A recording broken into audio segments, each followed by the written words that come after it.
Hello, good afternoon, and thanks so much for tuning to Maranatha TV. This is M News coming to you live from our studios here in Ungwa, Adugono, and streaming live on Facebook and YouTube, Maranatha TV. GH. My name is Margaret Kado. Coming up, the top stories. Mr. James Kwesi appealed ruling annulling his election as a Synod MP.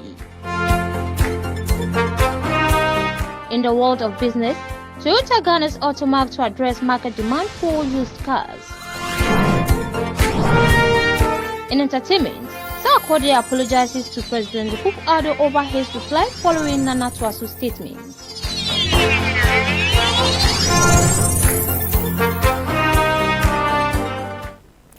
These and many other stories, including business, entertainment, and foreign news, makes the headlines.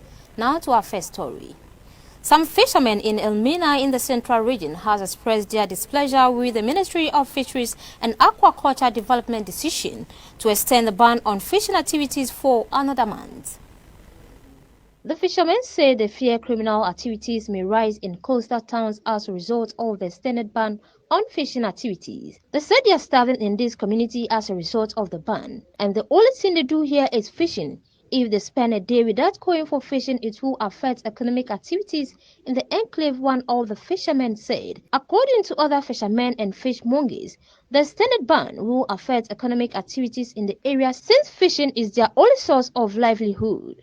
Others also believe failure on the part of the Fisheries Ministry to reverse the ban will affect the fortunes of the MPP government in the 2024 elections. They therefore beg President Akufo-Addo to talk to the minister on their behalf. There are no white-collar jobs in Elmina here, unlike other areas, they said.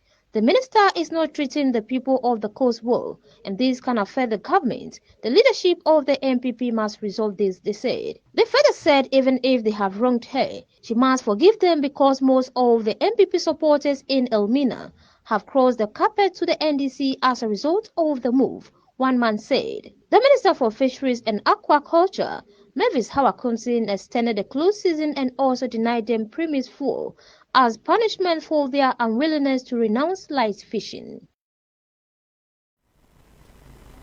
The 2020 National Democratic Congress NDC parliamentary candidate for Asin North, James Kwesi, has appealed the High Court ruling which nullified his election as a member of parliament for the area. Mr. Kwesi, in his appeal cited by the City News, insisted that the Cape Coast High Court erred in its ruling, hence his action. The Cape Coast High Court last Wednesday ruled that Mr. Kwesi, at the time of filing his document to contest the election in Asin North, still held allegiance to another country other than Ghana. The court has cancelled the said election, ordering a rerun of the poll in Asin North, and consequently prohibited James Kwesi from holding himself out as member of parliament for the area. But in a notice of appeal filed on Monday, August 2, 2021, at the Court of Appeal Cape Coast and cited by City News, Mr. Kwesi said the ruling delivered by the High Court presided over by Justice Kwesi Boachi was neither based in law nor in fact. Is this asking the Court of Appeal to set aside the orders and costs awarded in the said High Court judgment. By this notice, Mr. Kwesi is also expected to cause his lawyers to apply to the court for stay execution of the High Court orders pending the determination of the appeal. Mr. Kwesi, in his appeal notice, insisted that the High Court acted out of jurisdiction by not referring the interpretation of Article 94, subsection 2A of the 1992 Constitution to the Supreme Court. Speaking to the media on behalf of Mr. Kwesi, the communications director of the NDC, Sami Jemfi, described the July 28th judgment as a travesty of justice. Sami Jemfi maintained the judge, Justice Kwesi Boachi, and the administrators of the court in general were unfair. The Criminal Investigations Department, CID, of the Ghana Police Service has put on hold plans to invite and interrogate Kwesi, whose entry into parliament has been short-lived. The CID had been petitioned by the Central Regional Secretary of the New Patriotic Party, NPP, Richard Techi Mensah, over allegations that Mr. Kwesi falsely declared that he owes allegiance to Oli Ghana while filing nomination to contest in the 2020 parliamentary elections. In other story, the GSS says 99% of households have been enumerated in 15 regions as at July 31st in the 2021 population and housing census. Professor Hovna Enim, the government statistician, in an update on the census, said Greater Accra had a completion rate of 93% and that enumeration had concluded in all districts except the 8th district in Accra, which recorded 95% completion rate. The districts are Gan West, Port Katamanso, Gan North, La Quantanan, Medina Municipal, Gan East, Tema West, and Lejokuku. The government statistician announced that the census exercise was extended for the third and final time from August 1st to August 8th, saying the service will withdraw from the field on August 8, 2021. The first extension started from Monday, July 12th to 18th, while the second one started from Monday, July 19th to July 31st. He stated that the reason for the final mob-up included refusals of participate in the exercise and difficulty in reaching people in restricted areas. Professor Enim said census officials for the mob-up would be branded and given letters of introduction because the ID cards for the main exercise expired on July 31st, 2021, and that persons in doubt should call the toll-free number 0800-426-426. He said the coverage was assessed at 3 levels: community, households, and person, stressing that households' validation and correction of errors was currently ongoing. Between now and August 8th, we appeal to all persons who have not yet been counted to use official channel for reporting. The toll-free numbers are 08004-264-26 or 05914-76895 or 0206-85015 or 0591-476-893 or 0591-476-884 or 0206-850-157 and 0551-625-567, he said. The 2021 PHC will provide important information to support evidence-based implementations of the National Development Agenda and support the tracking of achievements of the Sustainable Development Goals and Agenda 2063 of the African Union, among others. The National Labour Commission has directed both the University Teachers Association of Ghana and the Senior Staff Association of Universities of Ghana to call off strike and appear before the Commission on Thursday, August 5, 2021.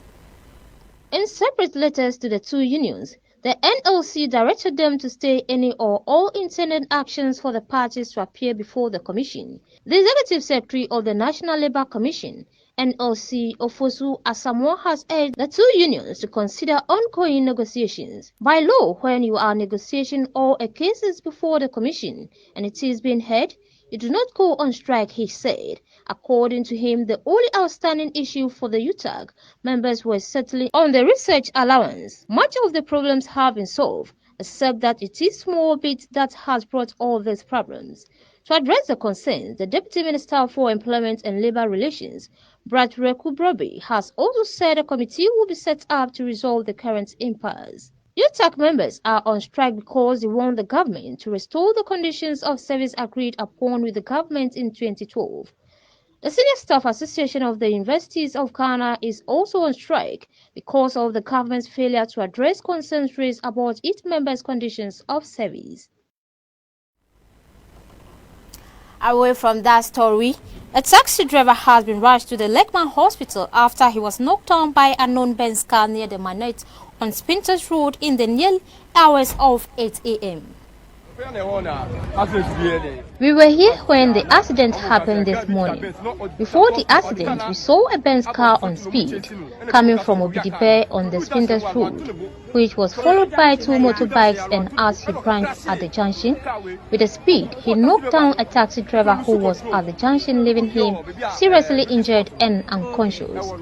After knocking the taxi driver, he lost control of the car, so he ended up in one drinking spot.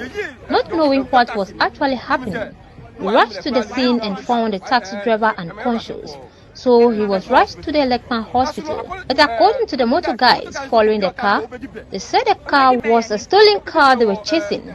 But now, the guy driving the Benz is in the custody of the police.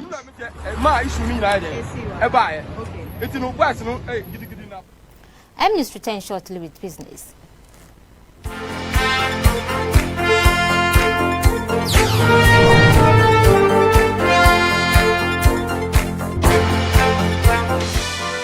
Maranatha Vocational and Technical Institute, Mavotech, comes your way with varieties of courses you can choose from, be it catering and decorations, building and construction, fashion designing, electricals and electronics, beauty skincare, nail culture, and grooming make-up. Admission is in progress. You have a diploma certificate, SHS certificate, JHS certificate, a school dropout, or have no formal education. Then, there is no need to fear because you are accredited by the National Vocational and Technical Training Institute. Hostel facilities are also available. You can locate us at the Ayibonte in Sawim on the Dokrochewa St. Martin's Road. For more enquiries, you can contact us on 0246 026 257 or 0504 531 908 and 0243 175 295. There is a scholarship for the first 100 students, so call now. Mavotech, helping people to help themselves. Are you stressed or depressed and need a good massage to relax your body? Then visit Vander's Day Spa and Cosmetology. At Vander's Day Spa, we do not only do bodily massage, but we also do other things like bodily scrub, salon services, rejuvenating, facial treatment, and many more.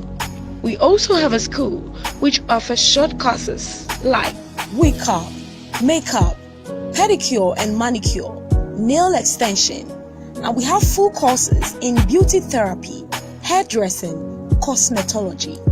You can locate Vander's Day Spa and Cosmetology School at Nungwa Adogono, near Odai Ayiku Street.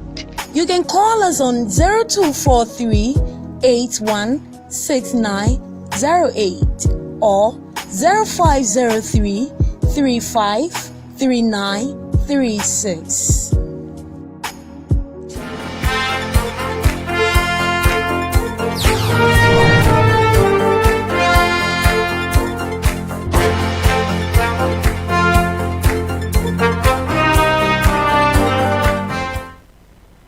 Welcome back from the commercial break. It's now time for business news. The International Monetary Fund has brought to an end the argument that Ghana's economy was experiencing challenges prior to COVID-19, saying the country has entered the COVID-19 pandemic with a favorable outlook.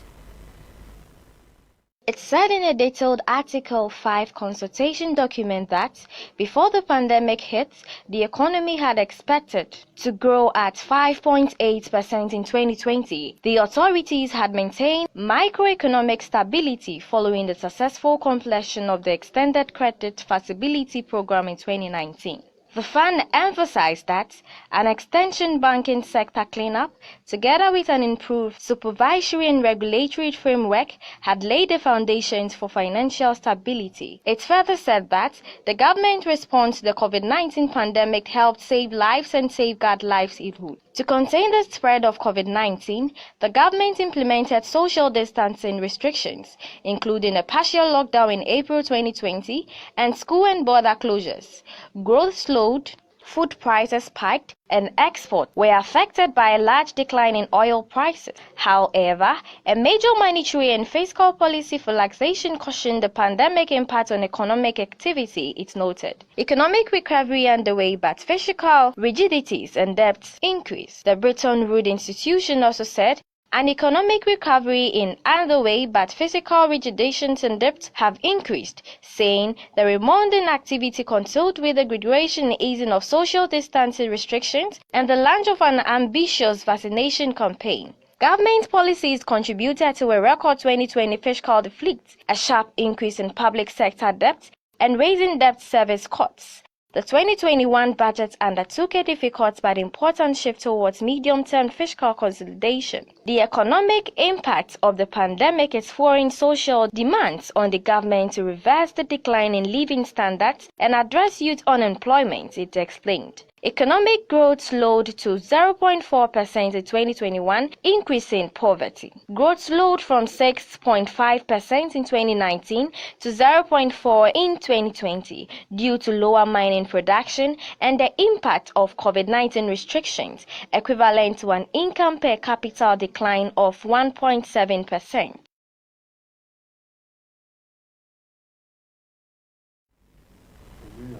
Toyota Ghana Limited says current and prospective customers of Toyota Ghana Limited who wish to purchase used cars can finally smile to the introduction of Automark.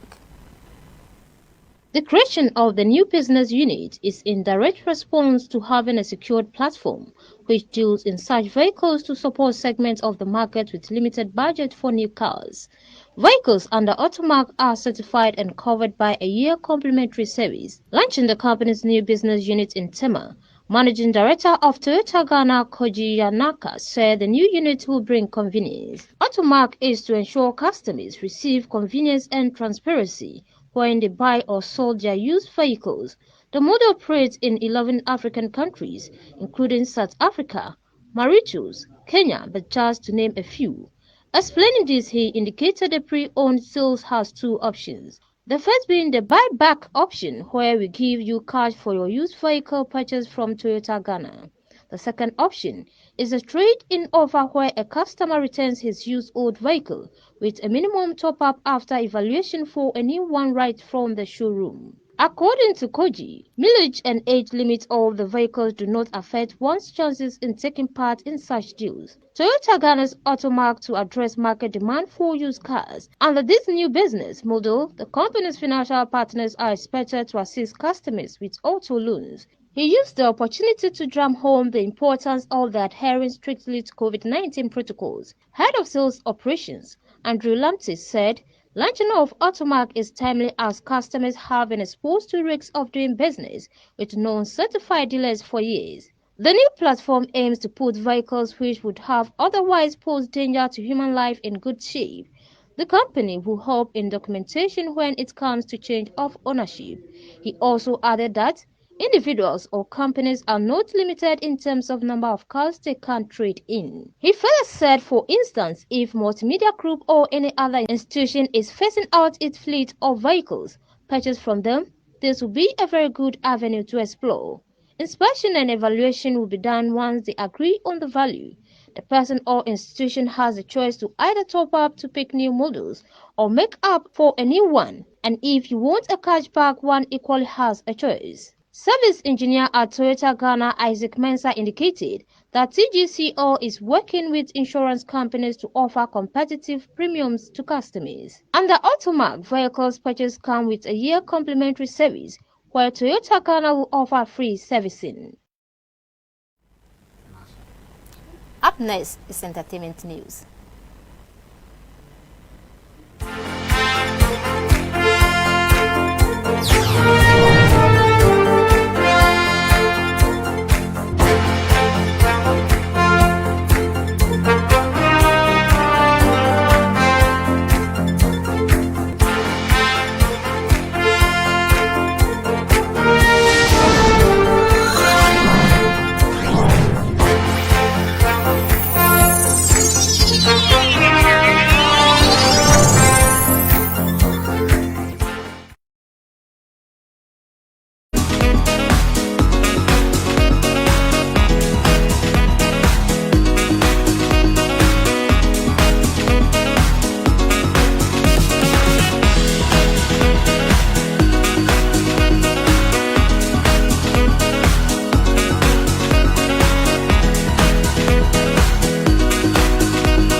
Let's now do some entertainment news. Renowned Kenyan rapper Michael Wiswado, aka Sarkodie, has apologized to President Akufo-Addo over his reply following Nana Twaso's statement. It's a beautiful brand new day. His apology comes after he told him not to capitalize on a song for his political gain. During the 2020 electioneering campaign, Sarkodie, in a line of his Happy Days, stated that Nanado should continue since he has been able to solve Dumso. Nana Twaso was a popular tagline during that period, so Sarkodie's Nana Twaso statement generated a lot of debate following the release of the song. In the heart of the debate, President Nana Addo Dankwa Akufo-Addo made a tweet to appreciate Sarkodie's efforts by saying "nice song." After his tweet, Sarkodie replied that Nana Memfa Bronyaho Enri Akuko. Months after his reply, Sarkodie has said in an interview monitored on Hit FM that he tried to make fun of the situation. He told Andy Dusty that everyone has the way they interpret things, so he apologizes to the president if he didn't take it lightly.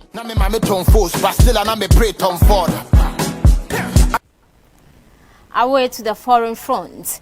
Residents of the Sudanese side have reported that dozens of bodies have washed up on a river that marks the border between Ethiopia and Sudan. Some of the bodies had gunshot wounds and others had their hands burned. The Setit River is known in Ethiopia as the Tekezi and flows through the conflict-hit northern Tigray region where Ethiopian forces and allied fighters have been battling with Tigray rebels. A health worker who fled to Sudan to escape the fighting told the Reuters news agency that he had buried 10 bodies over the past week. He said another 28 bodies had been recovered, including 7 on Monday. The AFP news agency cited a Sudanese official saying that local authorities in Kassala province had found about 50 bodies, apparently people fleeing the war. Meanwhile, Ethiopian government has not officially commented on the bodies. A government-run Twitter account on Monday said a propagandist campaign about a fake Makris and Himmerans where the Teki River runs through has been revived, again using false images and showing graphic images. The fighting in Tigray began in November between the regional power, the Tigray People's Liberation Front, and the federal government. The 9-month war has caused a massive humanitarian crisis, with 1 million people displaced and hundreds of thousands facing famine conditions. Let's end with a recap of the top stories. Mr. James Kwesi appealed ruling annulling his election as a Sinot MP. In the world of business, Toyota garners Automark to address market demand for used cars. In entertainment, Sarkodie apologizes to President Akufo-Addo over his reply following Nana Twaso's statement.